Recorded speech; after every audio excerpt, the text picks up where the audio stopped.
اللي طلبوا منا هذا الدرس اللي كيتعلق بتعليم الوضوء وتعليم الصلاة، قالوا أن كثير من الناس كيجهلوا حتى أبسط الأمور في الدين، كيفاش نتوضاو ما كيعرفوش، بل أكثر من هذا حتى قضاء الحاجة اللي هي من أبسط الأمور، يعني الأمور الصغيرة واللي الدين ديالنا تكلم فيها. عندما سئل سلمان الفارسي رضي الله عنه قالوا له: قد علمكم نبيكم كل شيء حتى القراءة. قال: أجل. قالوا ليه النبي صلى الله عليه وسلم علمكم كل حاجة، حتى كيفاش تقضي الحاجة، كيفاش يعني طريقة البول وطريقة الغائط. قال: نعم، سيدنا النبي صلى الله عليه وسلم ذكر لنا كل شيء. آداب ما كنعرفوش يا أحباب مذكورة في الأحاديث. يعني الإنسان بغى يمشي للمرحاض يقضي الحاجة ديالو وبغى يدخل المرحاض لابد من آداب قبل ما يدخل باب الاستنجاء. أول شيء أنه ما يدخلش معاه في الجيب ديالو شي حاجة اللي فيها اسم الله تعالى. مثلا كنلقاو الفلوس اللي كنتعاملوا بهم، كنلقاو يعني بعض العملات بحال 4000 ريال وغيرها كتلقى فيها اسم الله.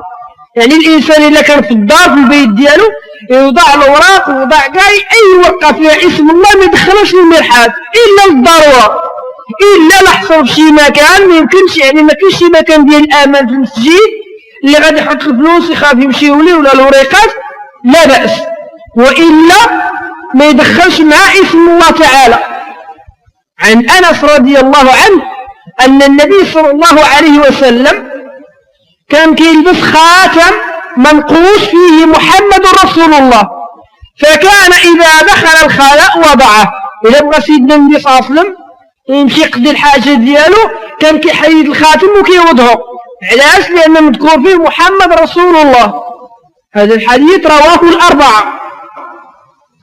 كذلك بالنسبة للإنسان اللي ما يدخلش المرحاض، يعني في العروبية أو في الخلاء اللي في التير كما كنقولوا، لازم الإنسان يبتعد ويستتر حتى ما يشوفوش الناس.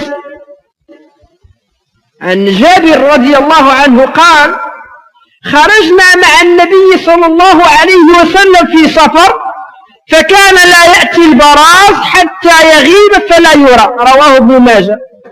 يعني قال لك جابر رضي الله عنه قال كان سيدنا النبي صلى الله عليه وسلم إلا بغى يمشي يقضي الحاجة ديالو وبغى يمشي يعني يخلى بنفسه كيمشي حتى ما يبقاش يشوفوه الناس عاد كيقضي الحاجة ديالو.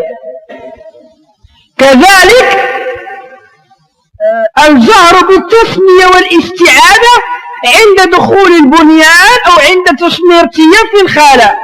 الإنسان بغى يقضي الحاجة ديالو إلا كان في الخلاء ملي يشمر الثياب ديالو يهز يعني حوايجو يبغى يقضي الحاجة ديالو، خصو يدير يعني يذكر التسمية، يقول بسم الله ويستعيذ.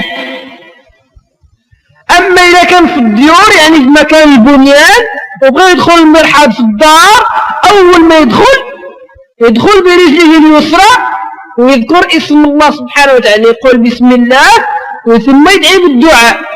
شنو